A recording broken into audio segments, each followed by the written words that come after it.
মুজিবুল বশর মাইজভান্ডারী কাউকে ভয় পায় না, এইটাও জানবেন। এই আঙ্গুলের ইশারায় লক্ষ লক্ষ লোক উঠে, লক্ষ লক্ষ কোটি লোক উঠে আর বসে সারা বাংলাদেশে, না বাংলাদেশের বাইরেও আছে। কিন্তু আল্লাহকে ভয় পায় না, যার জন্য কাউকে কিছু বলি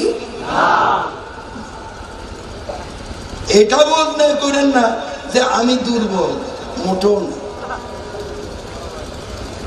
ওই যে বলেছি জান যেতে পারে কিন্তু ঈমান যেতে পারে।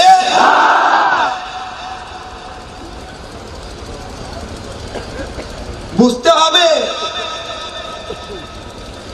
ইমাম হাসান হোসেনের রক্ত মুজিবুল বশরের শরীরেও আছে। সেদিনও এজিদ বাহিনীর কাছে মাথা নত করে নাই,